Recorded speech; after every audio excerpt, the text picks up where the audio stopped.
automatically put your kids on a pedestal. And when they show you that they put themselves under a knee, it just hurts again. Because now you got to come down to their level to take them back to where they need to be. And it's just a thing that now, this is what I do with Win Each Moment. I go and help dads that's just like me understand where you need to be in the mind, body, and spirit, because I keep telling you, I tried it without God.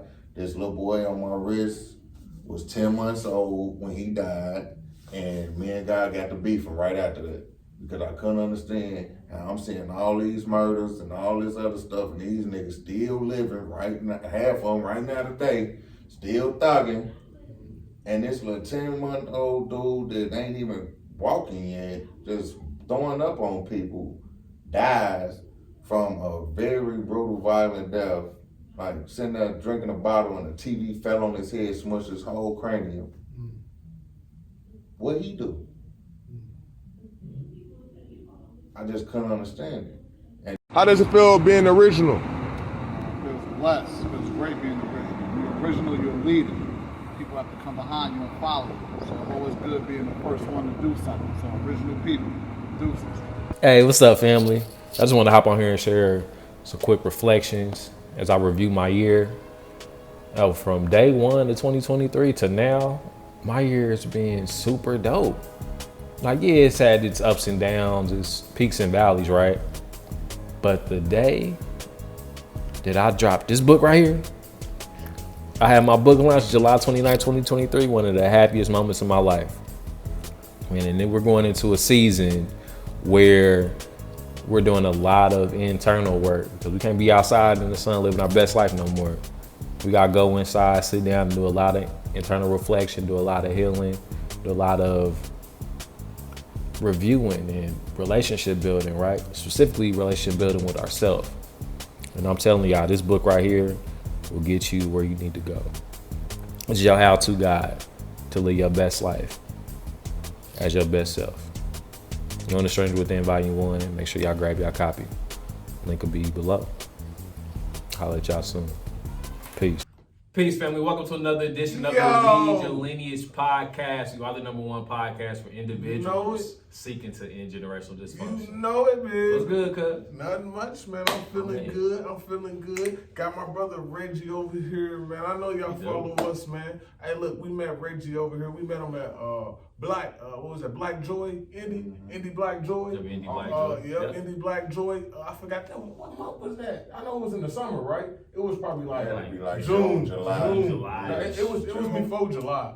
It had to be June. Because they was doing all the Juneteenth and all that. Yeah. Because it was before my birthday. Yeah, so we met them then, man, and we had a dope conversation.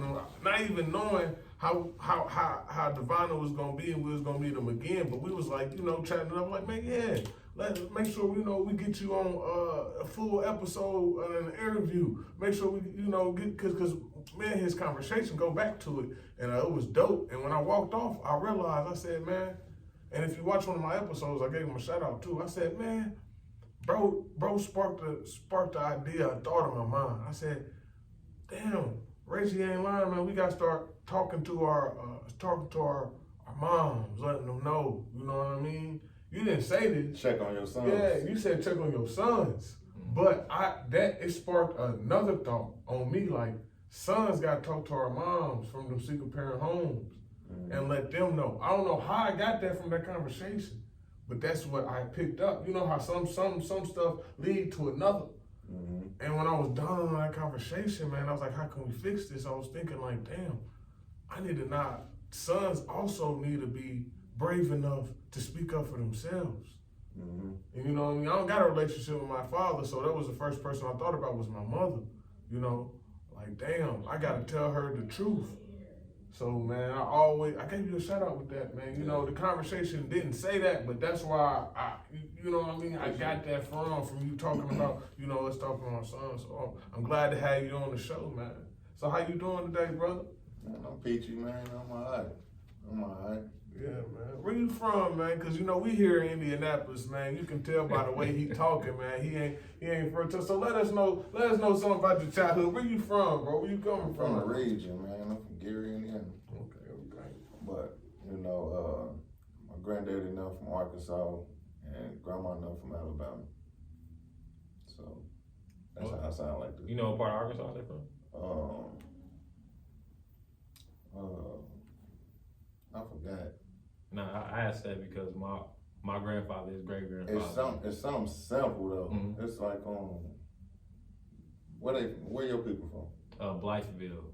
No, it's something with a W. So that sound like a neighborhood. I'm from It's Blytheville. it's real little. It's real little. But my mama told me one time where they was from because I asked her. Mhm. And I know it's in Arkansas, but That's dope. That's dope, man. Them conversations, man, about where our people from are so important, bro. bro, I try and get them as So much as important. possible, but it's So like, important. in my family, it's a little different Why you say that? because I'm the only one that want to have the discussion. Mm. And it's like, Hold on, before you get in that, who all in your family? You got any siblings and all that? I got a total of, 6 sisters Yeah. and 1 brother. But I only have a relationship. I don't really got a relationship with none of them, to be honest. But I grew up in a house with 3. So my mom had 4 kids. And so 2 sisters, and then I got a little brother.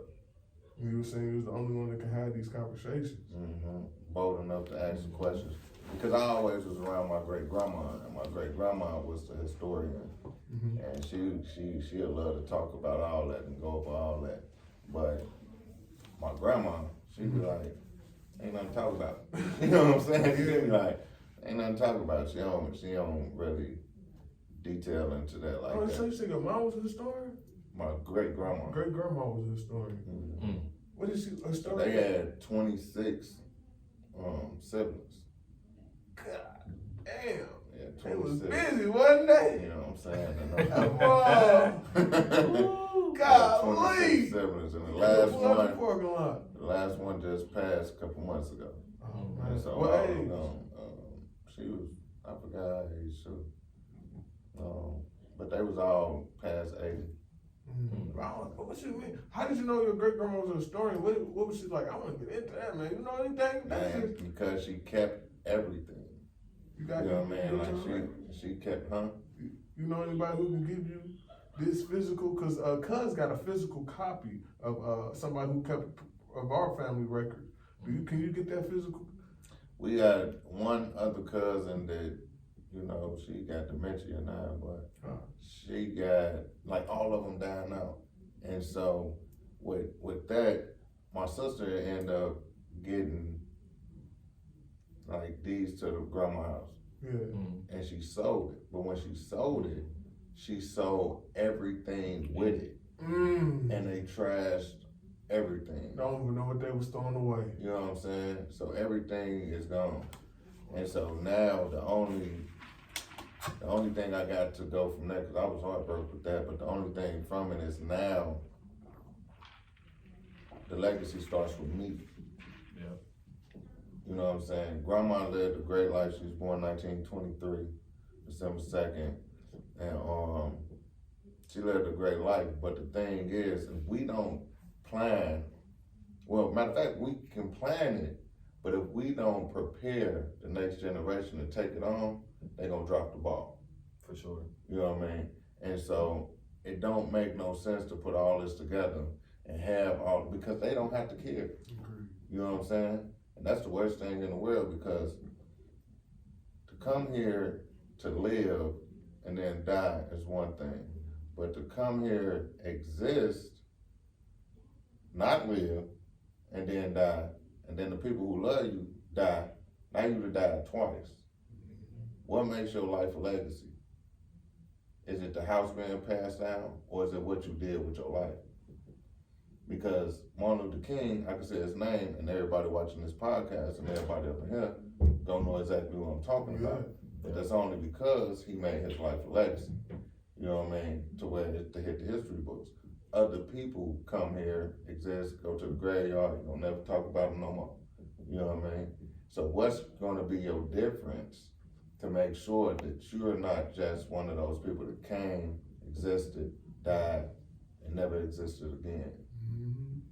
And so that's what I focus on as far as legacy now, due to the fact that everything my great grandma had for all that time is just gone. There's nothing to say anything about her except for us. And once we done talking about her, she's gone twice. And so that's how I was able to grieve that situation. Yeah, and have you ever thought about journaling? Cause you know, we talk about this all the time, but genes, genetics, you know, you got memory of your grandma, bro. You know, you just gotta tap into it. You know, you are your grandma. She is you, you know? So you got that in you. You ever thought about journaling so you can pass it on to your family? You I journal? document, I do like audio journaling.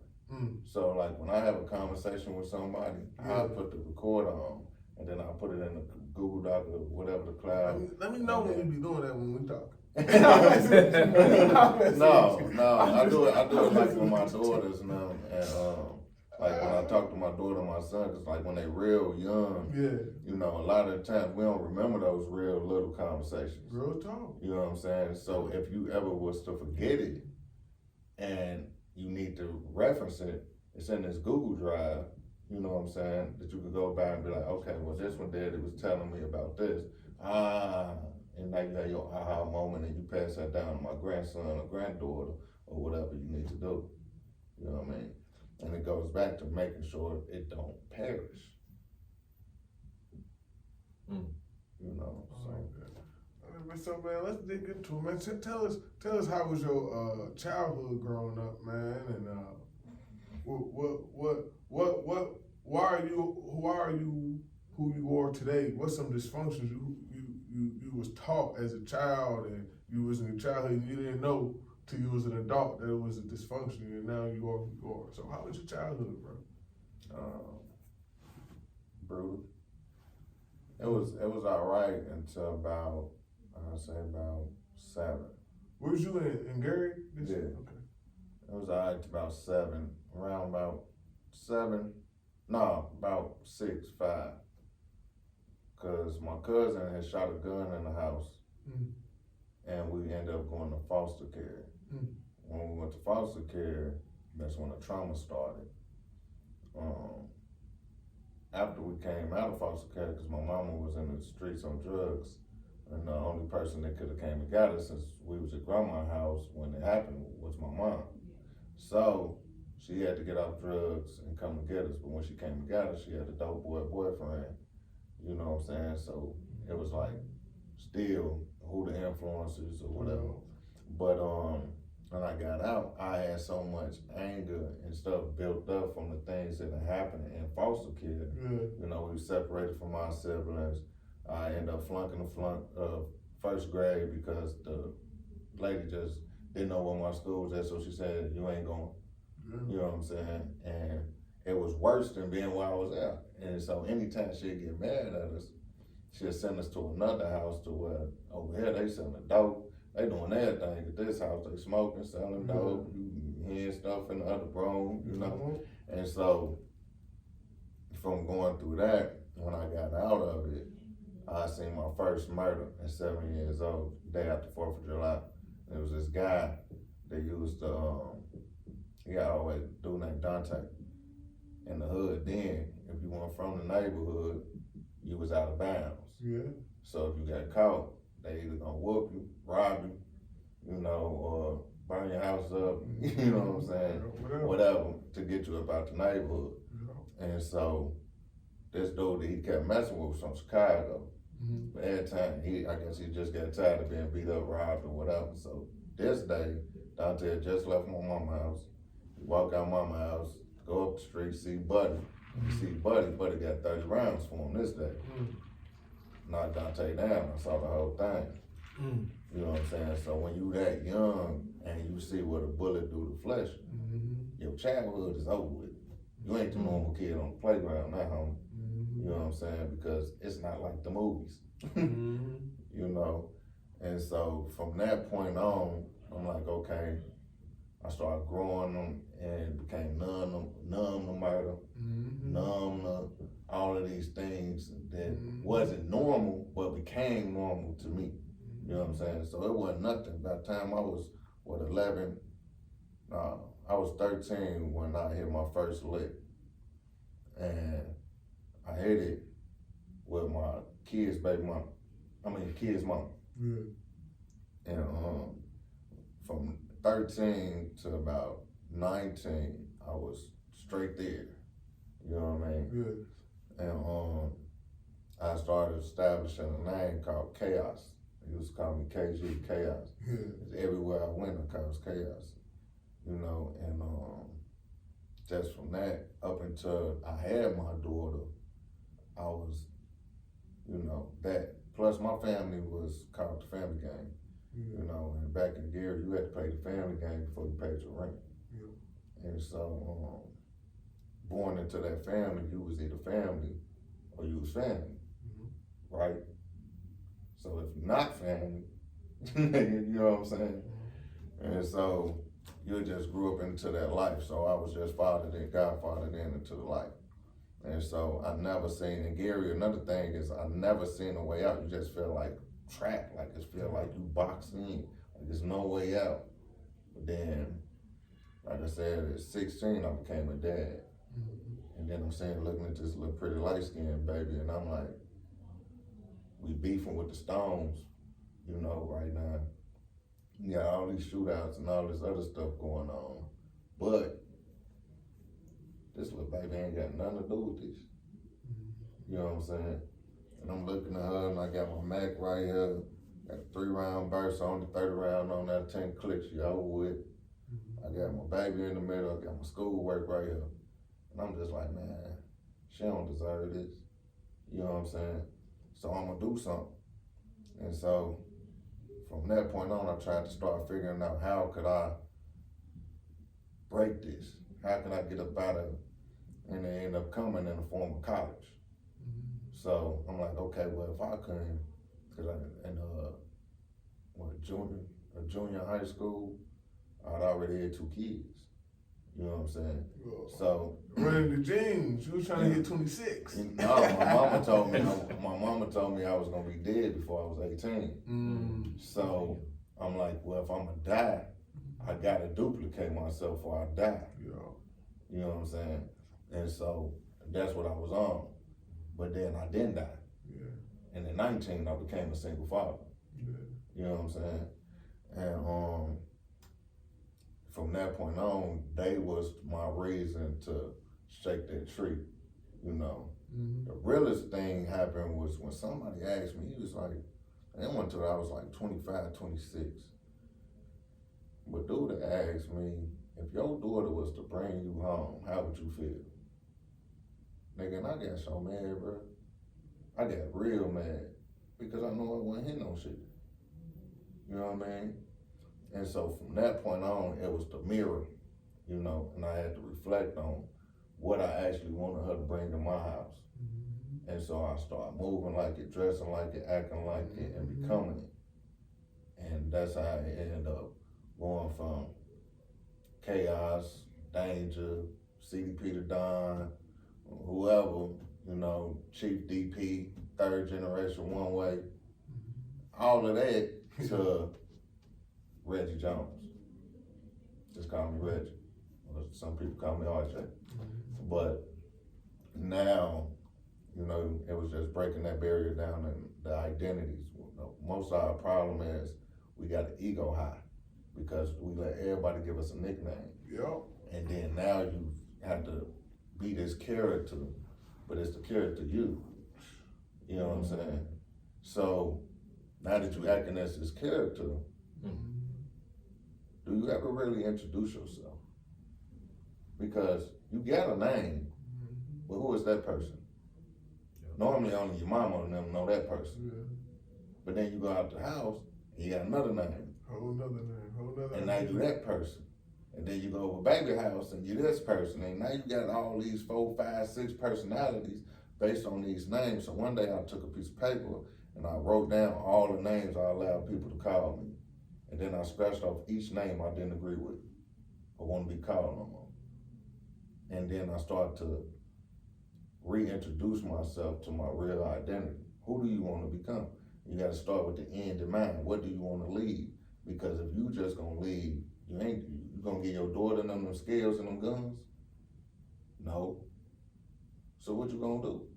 So now you got to start forming something that if they want a part in, they can, duplicate, or they could just take over. You know what I mean? Yeah. Because you can't hand them this gun. People hand their kids guns and drugs and then act like they don't know how they died. All you showed them was how to die. Yeah. Damn, that's powerful. That's it. What's gonna come from it? You will see 4, 5 kids die from this one family, yet you got 4 sons left and you ain't telling them shit. That's what I always said, man. I said, man, we be crying when they on social media. We be saying, oh, rip to this person. We quick to put the shirt on their back. Yeah, But but man, you liking the picture that he got the gun in. why you didn't tell them to put the gun down? Hey, bro, put the gun down. Change your life, bro. Live by the sword, die by the sword. Then they say, well, you know how these young niggas is, bro. We can't say nothing to them But you was hyping them up the whole time he was done. Can't nobody stop you. because it cop outs. It's an Yeah. excuse. One of the old heads asked me, I was working at Chase. Old guy come in, he said, what's up, young blood? What you feel about these youngsters? He said these Thundercats. I say, nigga, what the hell is a Thundercat? Yeah, He said these Thundercats. I knew what a Thundercat was, but I said, who is it? Oh, yeah. Like, who the Thundercats? And he was like, these young niggas, man, what you think about them? I said, who raised them? I said, because y'all dropped the ball on responsibility. First, God made the man, and then right after he made the man, he immediately gave the man rulership and responsibility. Immediately. So you can have all of this, but that. And then he made a woman because he knew we was gonna need some help. We ain't got all these people because the world needed to be overpopulated. We got these people because we was gonna need each other. You know what I'm He saying? made women because he knew we was going to be help. Yeah, you don't need some help. You don't need some help. And so now, they go back into that. If you was to just go in on Genesis and go into that, Yeah. they say a serpent came up and talked to her. Yeah. And the serpent convinced her that God, when she took Lord out, once you took Lord out, and they said, well, God ain't gonna trip on this, that, and that, and go over that and that. Oh, and now you got an apple, and you turned around and gave bro the apple, and now bro bit the apple, you bit the apple, and now y'all in trouble. Now I gotta whoop everybody because y'all knew I just told y'all don't touch this apple. Oh, man. You know what I'm saying? But that's the thing. Who was in trouble? It was really him because it was his responsibility. God didn't tell her that she couldn't bite the apple. Nigga, I told you couldn't bite the apple. And you were supposed to stand on business because I gave you authority to rule and the responsibility to have this. And you were supposed to be like, put that down. I just told you we ain't supposed to be touching that. But instead, you sat back and you shut it up and you bit it too. And that's why we got this problem. Because all of these elders feel like now they could shut up, sit back, and bite it too. And now ain't nobody raising nobody. And you asking me what I feel about these youngsters. It's your responsibility as an elder to teach them so when they get old, they could teach you. But since you don't want to do that, and you coming in here asking me what I think about it, I think I need to check you. Because when the last time you said something to them? I got nephews, I got little cousins, I got all that, but I only got 2 uncles left. One of them was in jail for 25 years for murder, got out, violated probation, went back for 7 more. The other one was in and out, he got out. I said, man, look, your other brothers is dead. You know what I'm saying? I'm a man that never had a daddy. So I'm sitting here trying to figure out as a man if I have what it takes to stand as a man, right? But I have nobody else to look up to show me like you could do it. Mm-hmm. So I'm like, man, look here, man. If you don't do anything, can you go and show me that it counts? Can you make it count? He said, yeah, nephew. Because you the first person that ever put it to me like that. You the first person that ever believed in me. And when I told him that, my uncle was homeless. My uncle was living at a hotel with his wife and his kids. You know what I'm saying? He had about, I don't know, license suspended in about 9 different cities and states. You know what I'm saying? He had a long road to go to get through to what he needed to do. But each month, every couple of weeks, he'd send me a progress report. Nephew, I just did this. Nephew, I passed my CDL. Nephew, I got a contract for the truck. Nephew, look, I just bought my own truck. Nephew, I got my LLC. Now, from the homeless man in the hotel to 10 months later, he's an owner-operator. Because I told him, if you're gonna go back to the streets, quit calling. Because I'm not going back to the streets. And if that's all we're gonna talk about is these old ass gangster stories, then I ain't got time to talk. Yeah. True. You know what I'm saying? Because what I wanna talk about is legacy. And you can't leave your kids to the streets. You got daughters too. So, the name of this trucking company is three little girls trucking company. And now you could lead them that. You could show them how to run accounting. You could show them how to do freight brokering. Yeah. And you could turn this into a whole family business that now they got options with. They ain't got no options in the street. Nigga, you gonna die, you gonna go to jail. Yeah. That's it. But that all begins though, like you said, it begins with the elder teaching the youth. Cause I'm a big advocate of that. I always say, man, stop talking about the youth. Look at yourself. Look who raised the youth. And that being said, man, a lot of times I'm not giving nobody an excuse, but it's just legit. A lot of people be judging and never being that person. Mm-hmm. A lot of people judge and never be that person, but it's legit. Motherfuckers really don't know shit else, bro. People need, you had that, everybody who I met who used to be in the streets, we all had that one thing. We got introduced to something new. Mm-hmm. We all thought everybody was thugging. You know, we thought that was normal. Like you were saying earlier, bro. I talked about this because I thought everybody can name at least five of their guys dead, or at least 5 of their guys locked up. I'm thinking that shit was normal. My brother, my big brother and my little brother got life when they was. My little brother got sentenced 30 years when he was only 18. My big brother was only 22 at the time, and he got sentenced to 73, 63. You know what I mean? My uncle got killed, man, and all my friends got killed. So I'm right there with you. So I'm thinking that shit was normal, bro. You know what I mean? My cousin here got life. My other cousin, he's still locked up. Then see my other cousin get out. This is normal shit. This is not just my friends. This is my family too. This shit is normal. This is what a black man supposed to do. A black man supposed to get in the streets. And then another thing that it is, which you was bringing up that I always be talking about too. They don't hate when I say this, because women don't like when I say this.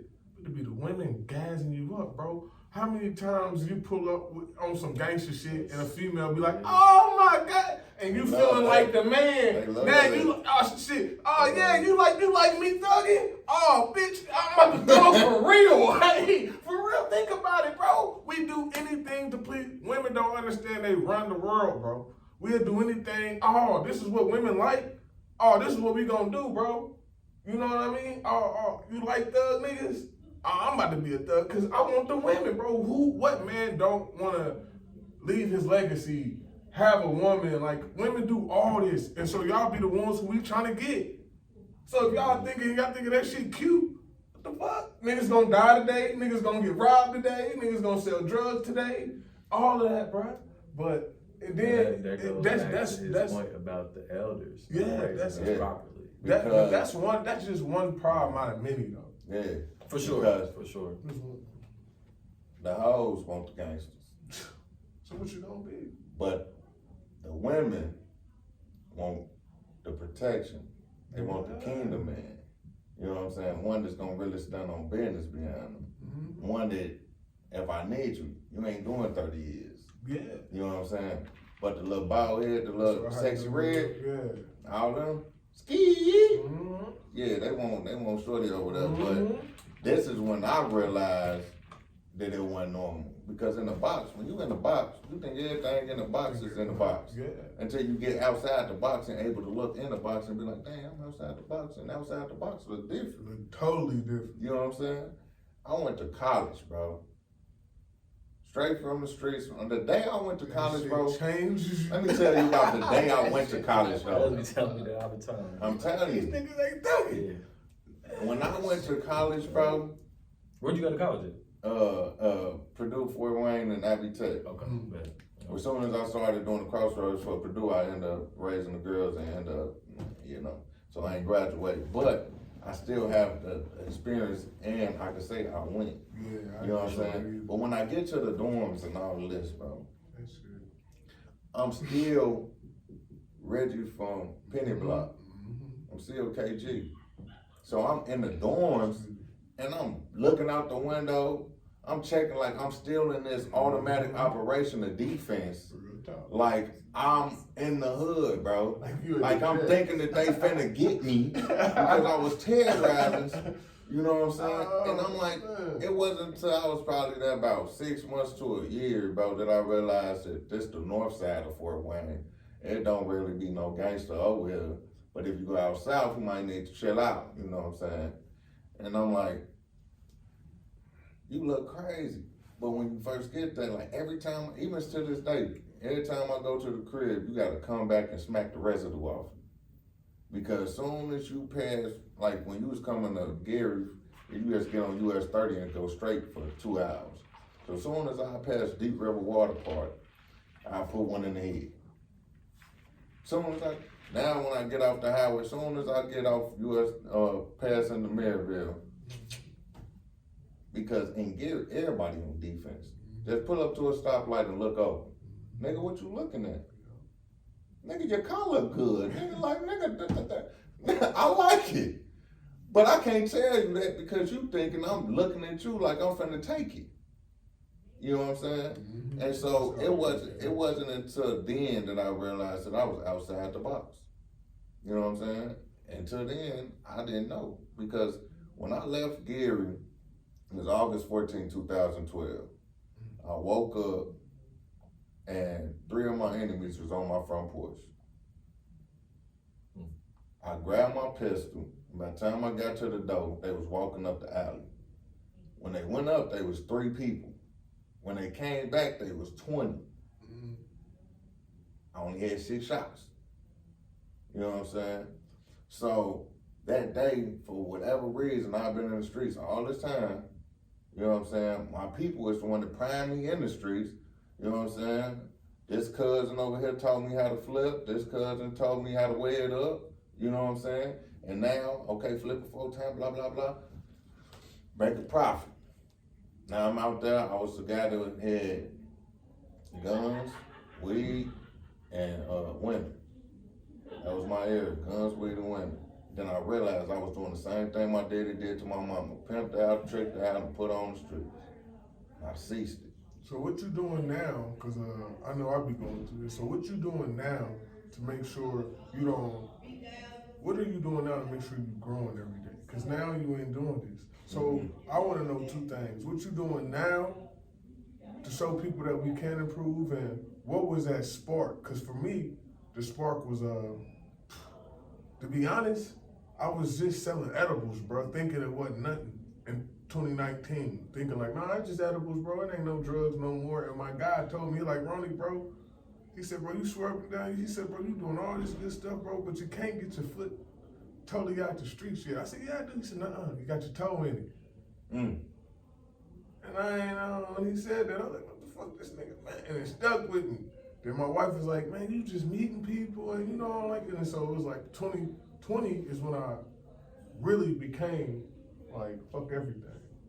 You know, not even edibles, fuck everything. Like, I'm not even gonna try to keep my toe into the street and make a little side money. I'm gonna say fuck everything. So what was that moment for you when you said fuck everything, and then let us know what you are today and what you're doing today?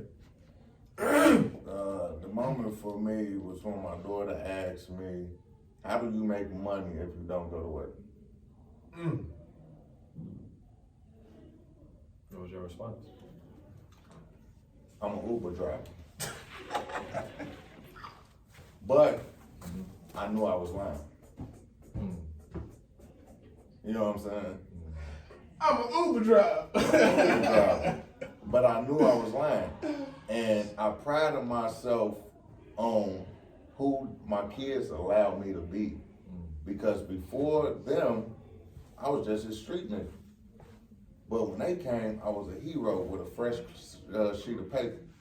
You know what I'm saying? Dad, ooh, I could be this different guy. And that was my first time at being able to be there. So what changed it to what I'm doing now is I picked up the Bible.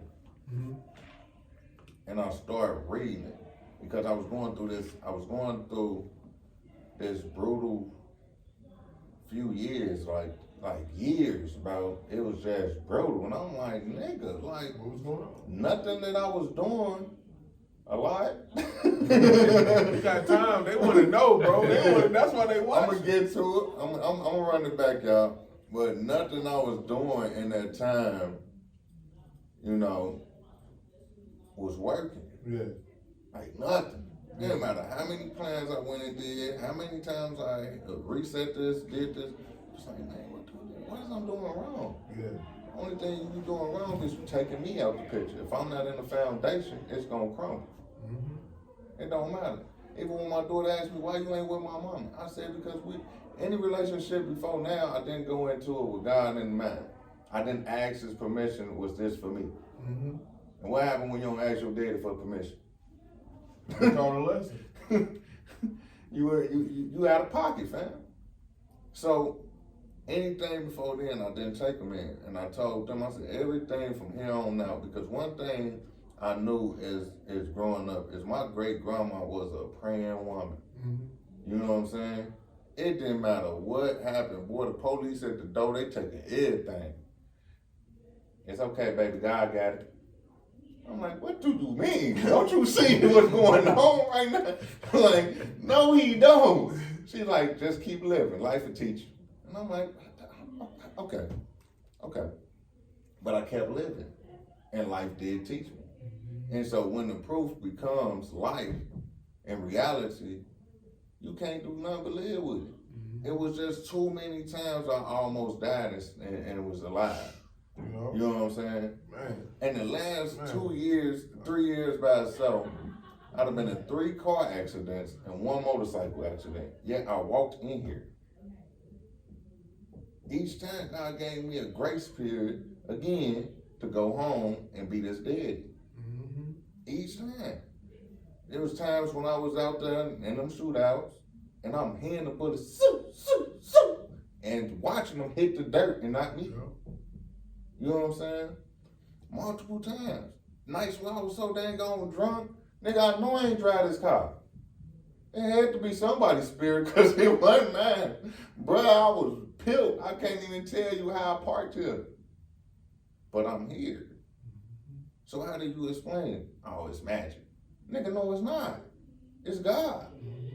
So when I started realizing that, I started realizing like the only way to protect my son is how my grandma protected me. You go back to them same roots. And I'm like, I don't know how to pray. He said it's just a conversation, just talk. And I started praying for my kids. You know, because my daughter was going through so much that it became to a point where I didn't know how to handle it by myself. You know what I'm saying?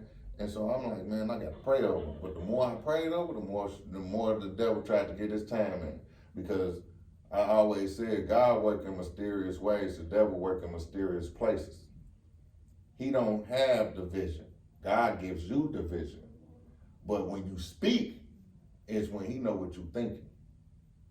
So then that's when the entities because he can only work through these spirits through other people and all of that. You know what I'm saying? And so the way that he'll get to you is he'll try to whisper a little birdie in your daughter. If he can't get to you from that bride you messing with, If he can't get to you from that job you at, if he can't get to you, he gonna get to you from the thing that's closest to you. And nothing in this world has been closer to me than my kids. You know what I'm saying? So now, right now, at this moment, I got things that's going on with my family that is piercing on how much it hurt. But I'd have cried so much that now the crying is done. I had to remember how much of a fighter I was when I was in the streets. And now it's trying to bring that guy back out, but in a legitimate phase. You know what I'm saying? And so now it's just like that. But the things I was going through is custody battles. You know, when my son was born, his mama took him away from me at 10 months. Crazy part about it, I got a song. You go on YouTube and look up on what it's called, Let It Go by CDP the Don. And in the video,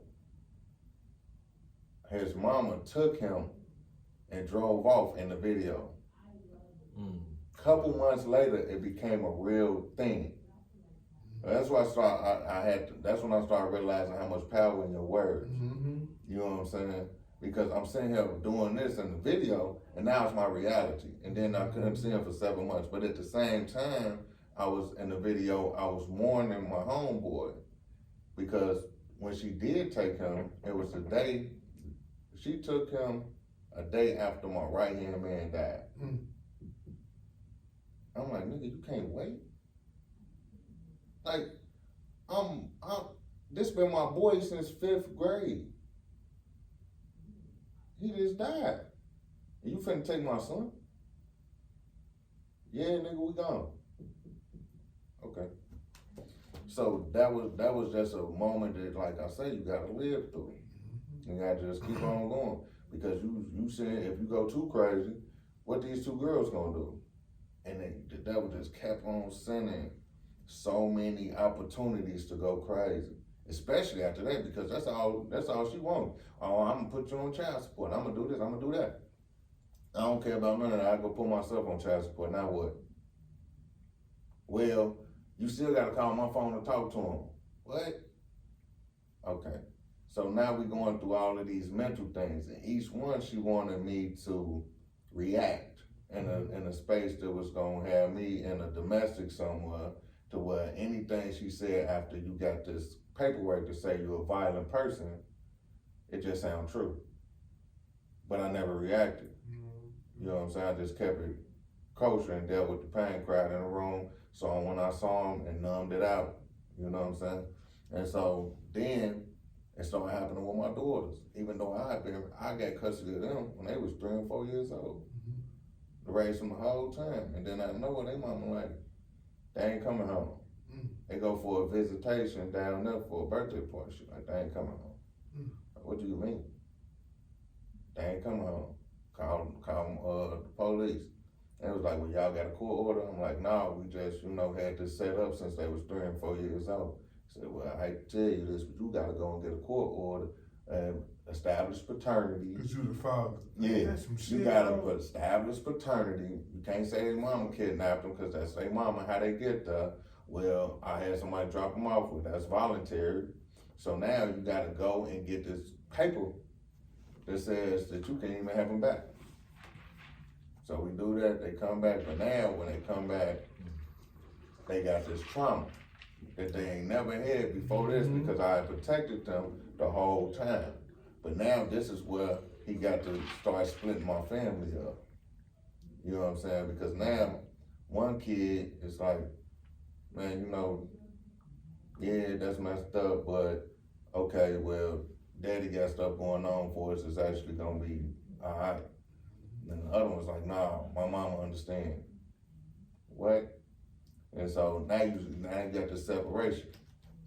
But then she gets sick. And I went against the court order and started letting them see her again. She tried it again. So now we get to this other point to where now you gotta go into this stuff again, because now my daughter acting out. Now she's doing all of these other things to show this shit don't give a fuck. You know what I'm saying? Like I remember that stage so vividly. Like when I got to the point where I didn't care no more, bro, you could talk to you blue in the face. And once I say I don't give a fuck, everything you just said got deleted. And now I'm finna go back out here and do everything you just said, only because now I know it's gonna hurt you. And I'm hurting in the inside and don't nobody see it. And so since I'm hurting and don't nobody see it, I feel like don't nobody care. And since don't nobody care, then I don't care. And if I don't care, it's over with. There's nothing you can say, there's nothing you can do until I decide to care again.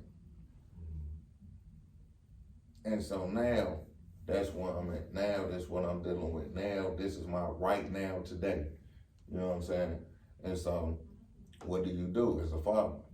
You still show up, because once I said it, God gave you breath, then responsibility and rulership.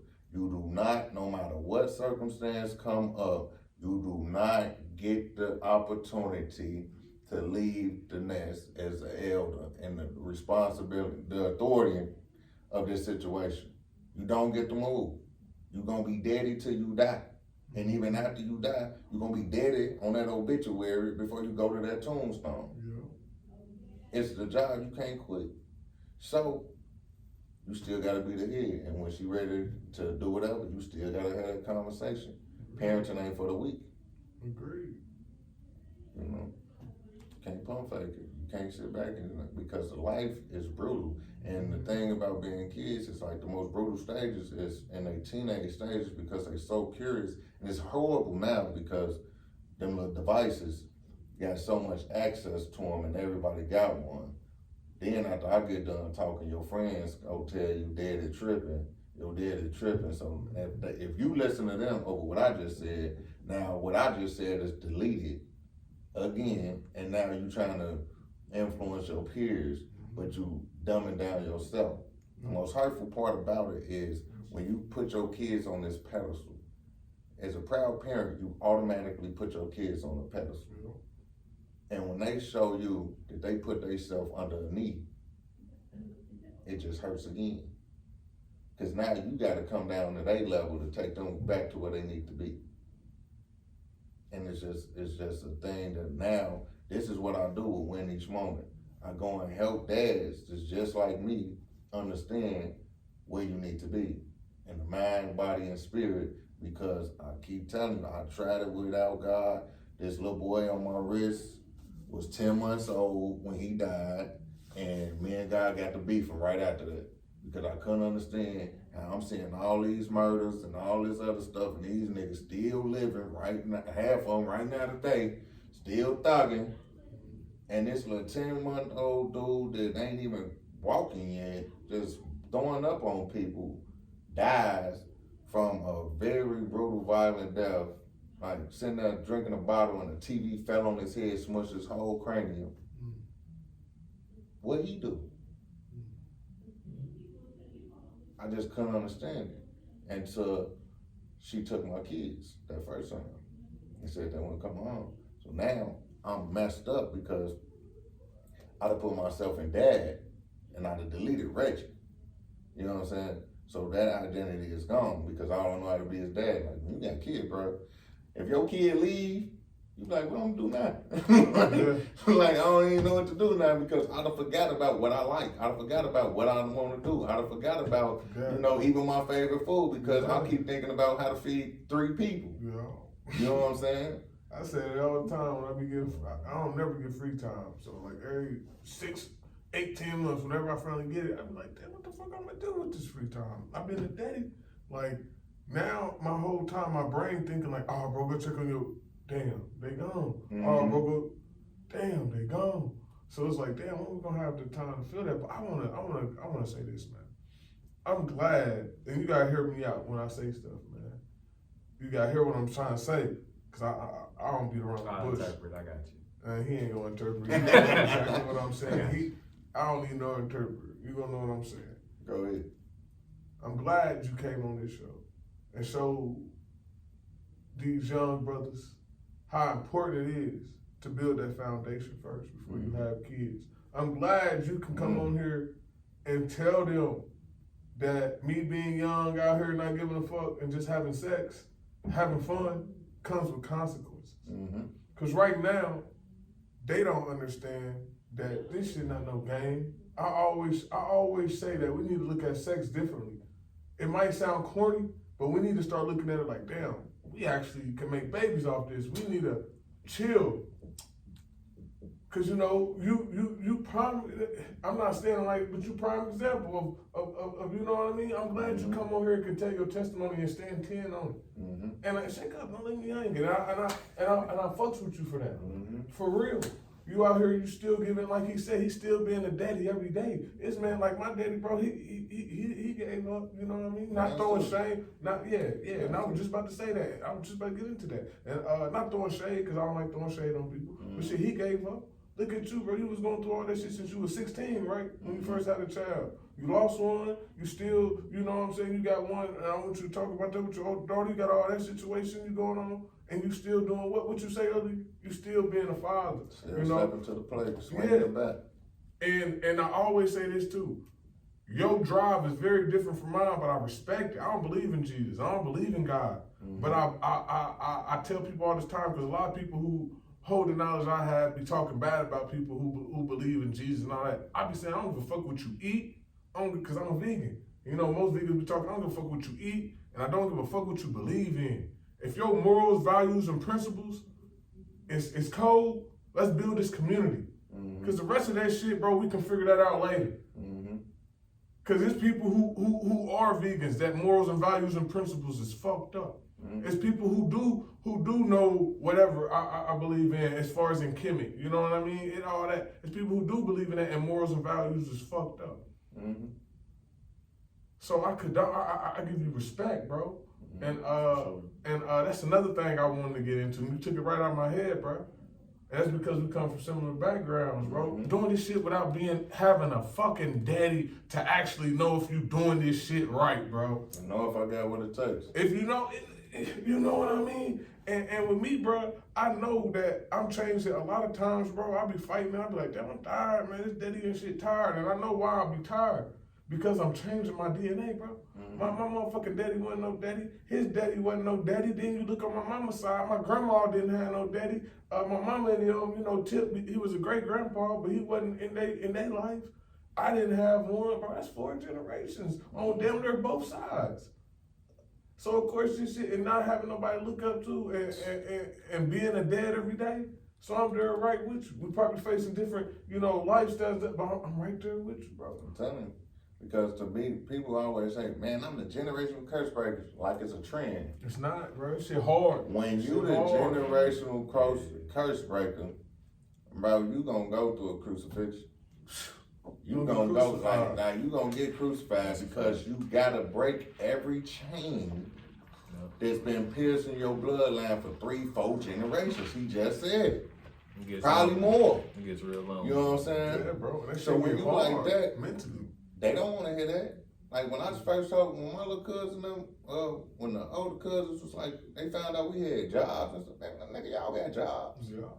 I'm like, nigga, y'all got bullet holes and nothing to show for. Yeah. Like y'all, like, nigga, y'all ain't got nothing to show for. Yeah. Prison wraps, bodies, caskets, nothing else. Yeah. You gonna hand that to your grandbaby? No. You know what I'm saying? And this is another thing. I'll be telling people, I say, man, look, God don't care if you got an iPhone or Android. No. He don't care what you doing, because it's not religion. It's not about religion at all. I'm not religious. Yeah. You understand? It's about your relationship. Long as you have a foundation that you can build on, you can put a house right here. Yeah. You know what I'm saying? MVP is morals, values, and principles. That's what those means. When I say MVP, that's what that is. Morals, values, and principles. That's what the MVPs is. Yeah. Long as you know that you can get this message, because man, something told me, whatever that something was, told you and gave you that warning, Yeah. and you listening to it, that's that foundation that you're gonna build on.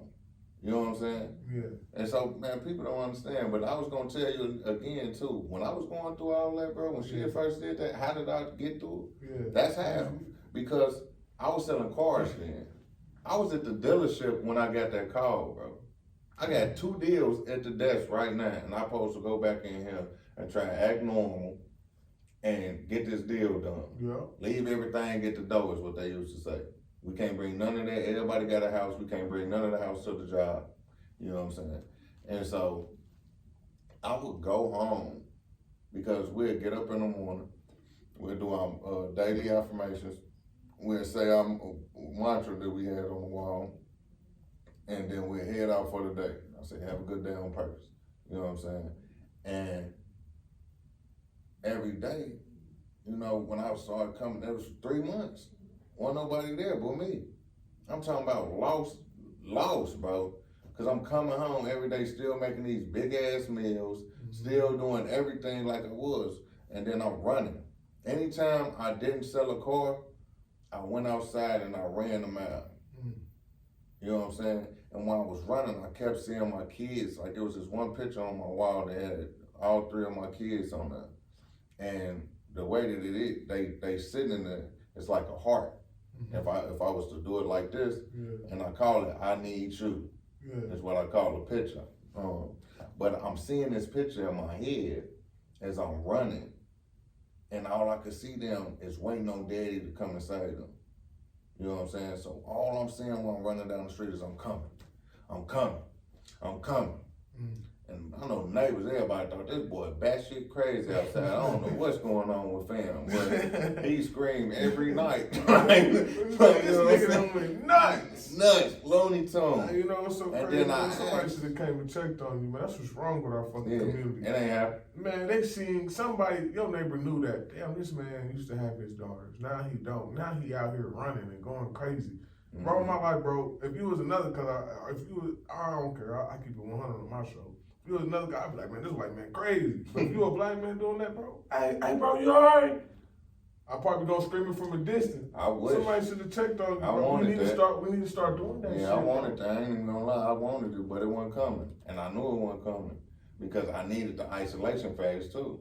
And like I say, when that voice started talking to me, I'm like, what is I'm doing wrong? Yeah. Like, what did I do to deserve this? Like, I've been doing everything right this whole time, so what just went left? And he said, that's what went left.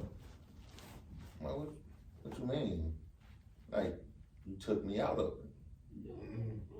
Turn back around and put me back in it.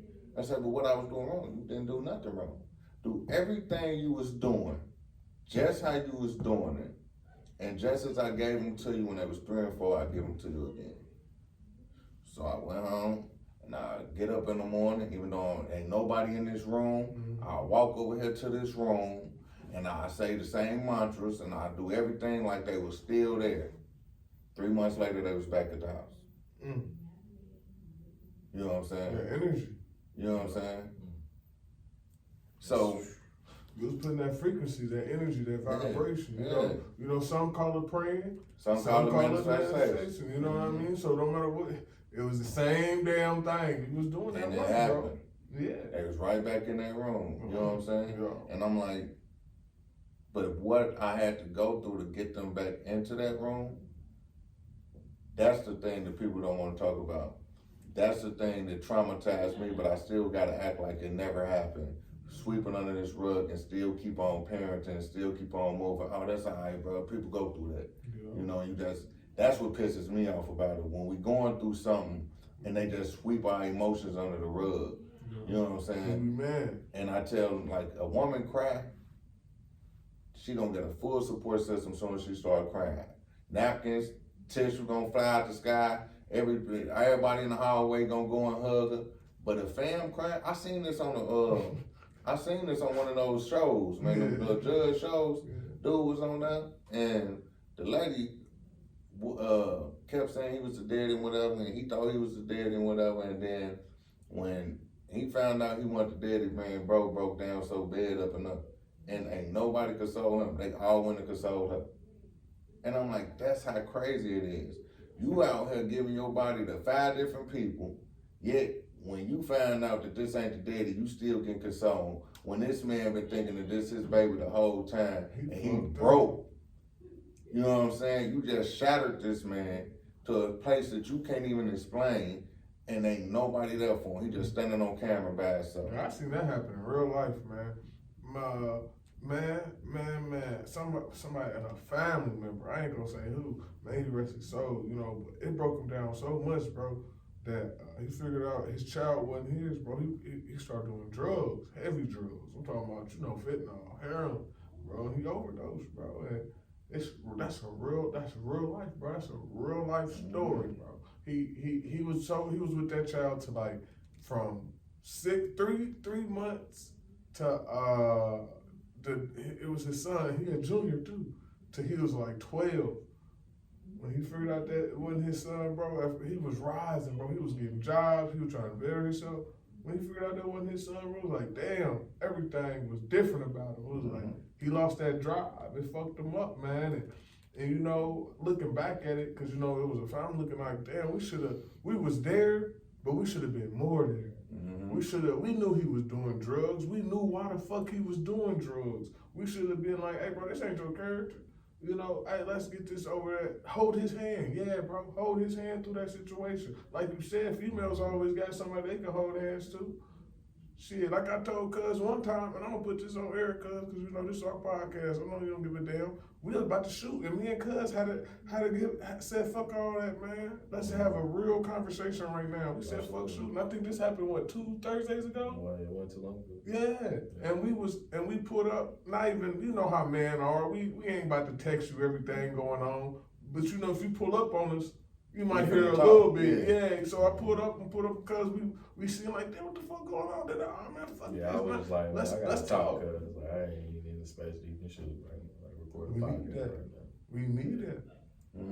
Cause we really do this family shit off Yeah, camera. we really do. We really do.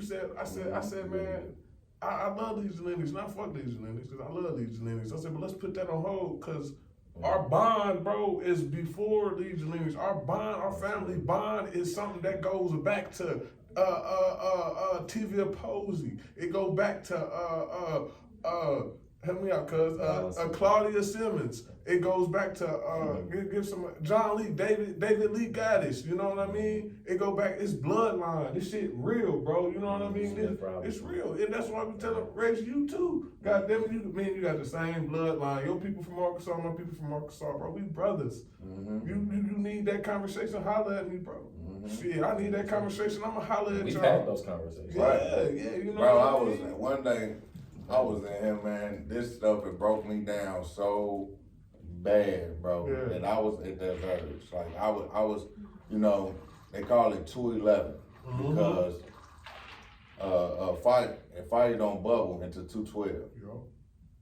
So I was at my boiling point, and nobody knew because I was in society trying to pretend like everything was cool and normal. Trying to man it up. But I was finna kick the bucket, bro.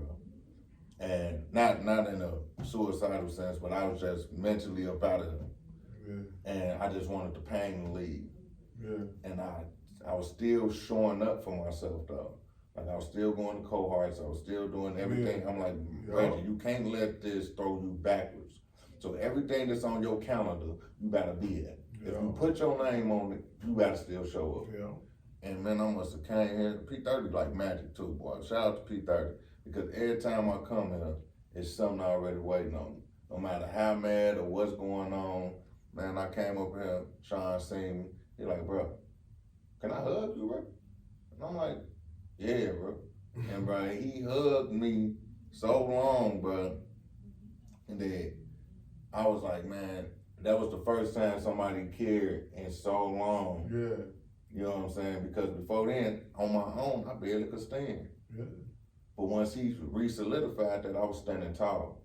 You know what I'm saying? And he didn't let me move and let me go until we was on that same accord. Yeah. You know what I'm saying? It's real life. And I'm like, man, bro, he didn't even know at that time because we ain't really talk about it. We just shook up after that and we left.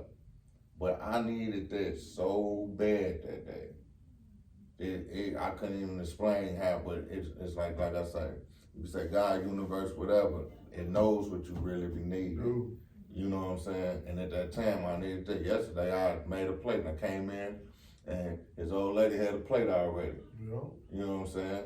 The day before that, I came in and Jamar was waiting at the door for me. Yeah. And it was like, in this time, it's just always that reassurance that you're doing the right thing, bro. Mm-hmm. And if you just don't derail and try and take this back road, man, a couple months ago, I was dealing with a panic attack because I got on the highway. This is the first time since the accident that I got on the highway and drove like 6 hours by myself. And on the way back, it was daylight saving time. Mm-hmm. So I thought I had a couple hours, but boy, I'm driving back from Gatlinburg, Tennessee. So I'm coming through the mountains. Yeah. And nigga, it ain't no lights. Yeah, at all. Boy, I get to panicking. I'm like, man, you know what? As soon as I get to Kentucky, I'm just take the back road. Yeah. Nigga, no, you ain't not in Kentucky. You know what I mean? You feel me? And so I get off, and the back road was darker than the road I was on. So when I get to the back road, my body locked up, bro. I couldn't move. You know what I'm saying? I found a little spot and just pulled over and I'm stuck. And I'm like, man, no, man, if I could just get to some light, where's the nearest open gas station? There was one like a mile and a half up the street. So I'm like, I'm gonna wait till a car pass so that I could use their tail lights as guidance because it's so dark in these mountains that I need some light. I followed them to the gas station, bro, and went up in there and got me some lemonade. If you ever having a panic attack, lemonade is a natural calming for a panic attack. I went and got some lemonade, drunk the lemonade, then drunk the water, used the bathroom, sat in the car about 30 minutes, called my boy Gary, and he talked to me for the next hour or so till I got back to Nap. But how did I get back to Nap? It wasn't that back road. I had to get right back on the path I was already on. And that's the thing that we be trying to do. We be trying to derail and take a shortcut or delay the gratification of what you already got to go through. You can't get off this road because you was on the right path in the first place, fam. So you still got to go that way. And that's the only way to go. And so, yeah, man. I agree, bro. That right there, man, saying those shortcuts, man, I'm big on that, man. I feel like it ain't, cause I feel like the streets I feel like I learned my lessons from shortcuts. I feel like with the streets, you know what I mean? Because I feel like that was the shortcuts. That was the quick way to get rich. You know, that's what I thought. You know what I mean? So.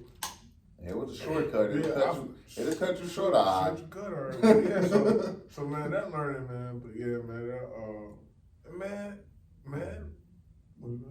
No, I'm just processing everything I'm talking about, man. About 30, I had already been. Like, that's another thing. My sister, Sharkeela, got killed when we was in the 8th grade, bro. And that was another thing that traumatized me so bad, raising daughters. How you be fixing these traumas? What you be doing? I don't. So you just gotta live. You can't never fix these traumas. I know what you mean. Like you just gotta learn how to accept them. It's like your shadow. Yeah. It's always gonna be behind you. Always. You know what I'm saying? So you either let it control you or you learn how to live with it. Especially when you have those moments like me, bro, having these kids and like seeing like how everybody else homies, like I be online seeing everybody else homies, everybody come and chill, like damn, all my homies really dead and gone. Like that shit be fucking you up sometimes. Like my daughter 14. My sister died at 15. Yeah. Living a life that my daughter trying to experience right now. You know what I'm saying? So the anxiety of that, like, I be like, man, no. You know what I'm saying? Yeah. And there was another little girl that had passed that she was on the track team or whatever. Dude that got her pregnant and killed her when she was 8 months pregnant, chopped her up, buried her. You know what I'm saying? Because he didn't want to never be put on child support. Another girl was going to the military. Dude got mad to imagine her living a life without him, shot her 2 times in the face. They ruled it as a suicide though. You know what I'm saying? I get to still see people like that living their life today. You know what I'm saying? And it's like, how do you keep moving and trying to protect your kids in this environment where you know the dangers is out there? They don't. But then they get mad at you for trying to even enforce, the structure and the morals and the MVP, you know what I'm saying, into them. And it's like, what do? Do you back up? No. Because when you started this journey, you had an expectation. And no matter what hops out in front of you, you do not get that opportunity never to lower your expectation. Because if you do, nigga, shame on you. You know what's gonna happen if you do. They don't. People just say, oh, yeah, fam, y'all washing y'all hands with y'all kids, saying that it don't matter, you can't do nothing, you a lie. And you a coward. You don't get that opportunity. I just made a post about that. I said, if it weren't for my mama, bro, I think all my guys, most of my guys who dead and locked up, it was a point where they mamas gave up on them. It was a point where they mamas were like, fuck it. Bro, my mama never, that's one thing I felt like saved me. My wife, my mom, and my grandma, they never gave up on me. I'm talking about, bro, no matter how many times I got in trouble, no matter who said what, don't matter what I did, bro, my mama always spoke highly of me. My mama, bro, I could just got out of jail, I could just got in trouble. Man, I remember the boys beat me bad, had my teeth knocked out, had me chained to the bed for 10 hours, bro. The boys did that to me, man, the police. And I was a teenager, bro, and all that came out, I was expelled out of school, everything, bro, and even as an adult, when I was getting in trouble, man, my mama always was like, we gonna get through this. Mm-hmm. Me and you. She never said I was gonna have to get through it. She said we gonna get through it. Me and you, whatever I gotta do. That's the only time she said whatever I gotta do to help you, let me know, cause we gonna get there. So having that type of mom, bro. Yeah, man, I got something to say on that. Man, bro, having that type of mom, bro. But hear me out though. My mama wasn't the type. My mama wasn't the type to be like, oh, I'm just gonna baby you. You got in trouble. Oh, no. My mama gonna say, tell me what happened. Oh, yeah, I'm about to beat your ass. Hey, but when the cops come, tell them you didn't do that shit, because they can't lock my baby up. I don't want them, because if they get a hold of you, I don't know what they gonna do to you. And I don't know how long they gonna punish you. But I'm about to punish you the way I feel like I'm gonna punish you. That's family. Yeah, I feel like we gotta be out there. We'll talk about it at the crib, but right now we got business to handle. Yeah, I'm about to beat your ass when we get home, but. And I remember never having support. Yeah. Mine was completely different. I was like the outcast. I was popular in school and stuff like that. But when I came home, I was nobody. You know what I'm saying? And it was completely different. I remember trying to impress, my mom by doing all these academics and doing all these different sports. I was track, cross country, basketball, teens and gents, or student council. And the only time she'd come up there is when I got suspended. So I just started whooping niggas' ass. You know what I'm saying? At least I could get you up here, because you ain't coming for the PTA when I'm on the honor roll. So, and out of all those years of doing sports and whatever, she probably came to like 3 things. You know what I'm saying? But, it ain't to talk bad about her or whatever, but she always put things before us, so to speak. And by having that, I always had to put myself first. But I always had this independence about me, you know what I'm saying, that I had to stand on. So everywhere I went, when her dude went to jail for that 5 years, I became the man of the house. When dude got shot, I wasn't a kid no more. When I jumped off the porch, I was selling dope. I'm sitting there, everything get changed. And so I always had to be this adult as a kid. So I never got that opportunity to live. The only person, though, that believed in me was my great-grandma and my grandma and my teachers. It was the teachers that was telling me, Reggie, hey, you stay out the class, everybody else y'all can go. And this one teacher, Miss Whitehead, she taught me, she said, Reggie, behind you is a dark cloud. I see this bright light all over you, but behind you is this dark cloud, and only you know what this dark cloud is. And once you figure it out and remove it, you know, it could be generational curses, it could be whatever. But until you remove it, it'll be like a curse on your life. And I'm talking about, boy, from that time, I just kept saying, by the time I was 30, I had already been a pallbearer over 30 times. All my homies is dead except for 2 from my childhood. 2. You know what I'm saying? And it's like, you know. How old are you now? I'm 31. I'm the same, man. I'm 30. You know what I'm saying? But 93, baby. you feel me? But these is the reasons why now it's just so important, because when I was in my best friend's funeral, I had to be his pallbearer, and we put him in the ground or whatever, and his son looked at me and asked me where my daddy going. And I had to be the person to just look at him and just be silent, because I ain't know what to say. You know what I'm saying? Bro, when everybody left the funeral home, left the grave, bro, I was there for like 3 extra hours. Like, just there. Because I couldn't believe what I just did. The 30 days before that, we was kicking it at the class reunion. Nigga got so drunk, I had to drop him off early because he was cussing out all the females, man. I'm like, fam, you can't keep calling. Like, I'm trying to do something tonight, you know what I'm saying? Like, you calling everybody a bitch. You told this lady she ugly. You know what I'm saying? He told Shorty, he was like, hey, man, you stupid. She said, what? He said, you dumb as hell. He said, because all your friends look good and you know you ugly. So the fact that you know you ugly, they make you look uglier because they already look good. Stop hanging with them. You stupid. I'm like, bro, don't get this nigga nothing else to drink, bro.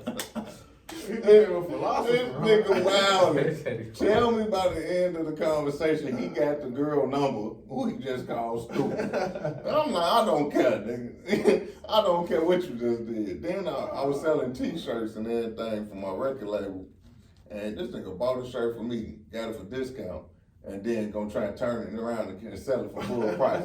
He like, hey, nigga, don't hate the game, baby. You know what I'm saying? Don't hate the game, baby. You know what I'm saying? The game is to be sold, not told, baby. Let's go. He said, it ain't easy to be greasy, Jones. You know what I'm saying? Put the city on. I'm like, nigga, put your seatbelt on. I'm finna take you to the house. Like, it's over with. I dropped my boy off, and he was gone 30 days later, boy. I'm talking about messed me up. You know what I'm saying?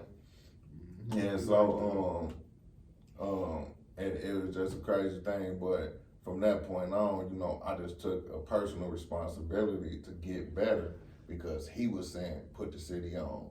Everybody else, they just always seen me as the person that was gonna put the hood on and then get everybody up out of there.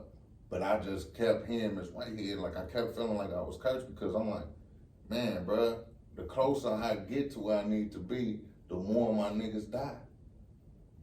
And I'm like, I'm gonna get there, and ain't none of them gonna be there with me. None of them, bro. That shit be making me sad, bro. You know what I'm saying? Damn, man. And then that, you know, sometimes, man, and like you said earlier, it numb you up, man. Cause I lost my little brother, bro. He lost my little guy, Dion, bro. Man, he was his soul. To this day, I beat myself up because I couldn't cry, bro. Mm-hmm. Like, it got to the point, like, and I should be crying, bro. It was one of my close little homies. Like, bro, I used to see him every day. He used to be at the crib because he had 3 sisters, bro. He was the only brother. Man, he used to be at our house. The only time he was in his house was to go take a shower, bro. But I done lost so many people, man. It was like, it become numb. Hans was at our house and we went by last names. Yeah. Hans and John. Man, Hans be in my house with the generator on, like, nigga, the nips go off, everything. He's still like, man, y'all want by each other. Spend the night. Come do my thing. Yeah. Like, and we the only ones did that. Can nobody else do that, man? We'll fight, nigga, till tomorrow, and then be like, I can hit him, but as soon as you touch him, we on your ass. You know what I'm saying? That's how it's supposed to be, man. I said that in the previous couple way hellier podcasts ago. I got a story about how me and my cousin Lamont, shout out to my cousin again, how me and him got in the fight, bro. We fucked each other up. I'm talking about, bro, I fucked his eye up. He put an ant here. I'm talking about fucked each other up like we were strangers. niggas was looking at us crazy because we kicking it and laughing and drinking and smoking together. And they like, damn, what the fuck? Who did that to y'all? Who beat y'all? We like, we did this to each other. And we was beefing. It was because I kept telling him about the dude who had shot him. You know what I'm saying? I'm like, man, he changed it, fam. Something hitting different. He changed it, fam. Watch him. And he like, man, nigga, and he kept on hanging with him until he shot him. Then he looked up, and I was in the hospital with him. Like, when you woke up, we ain't spoken months. But when you woke up, who right up? He like, yeah, G, take a picture with me and let that nigga know I'm still alive. I'm like, this nigga crazy, bro.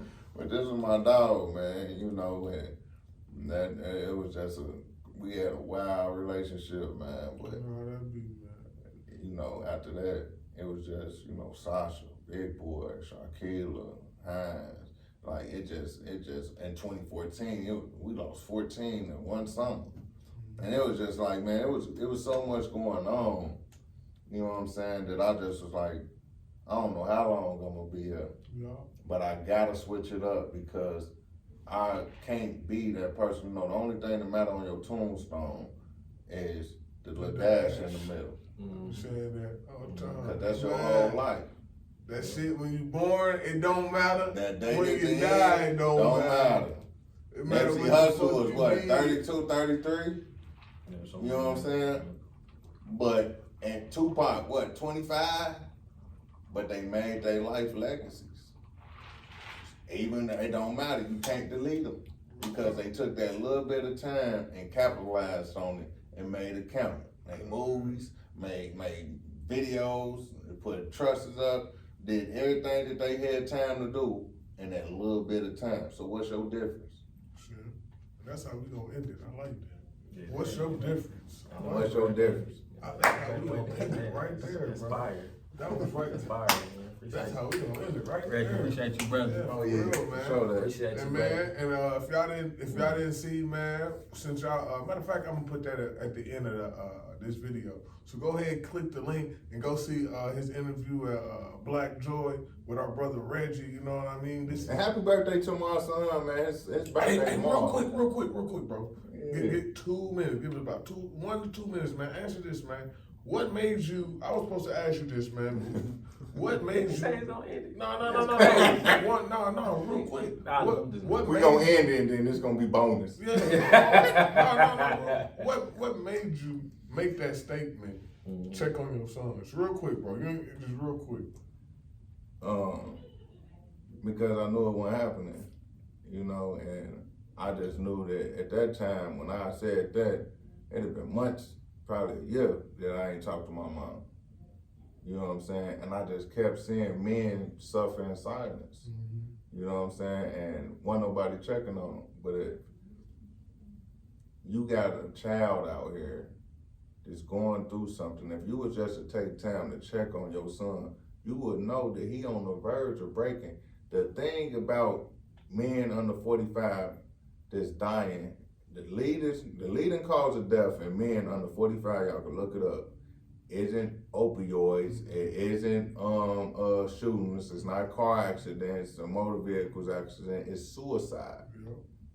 The leading cause of death for men under 45 is suicide. But everybody that has somebody that commits suicide say, I should have talked to him. I should have did this, Nigga, do it right now. Check on your sons. That's how we for real gonna end it. Check on your damn sons. Absolutely. Well, family, we appreciate y'all for tuning in to another episode Peace. of the Lead Your Lineage Stay podcast. melanated.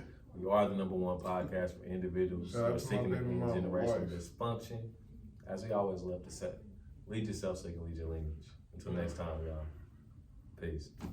You know, tipping ain't easy, baby. Yeah, it is. James Curtis got it. Oh.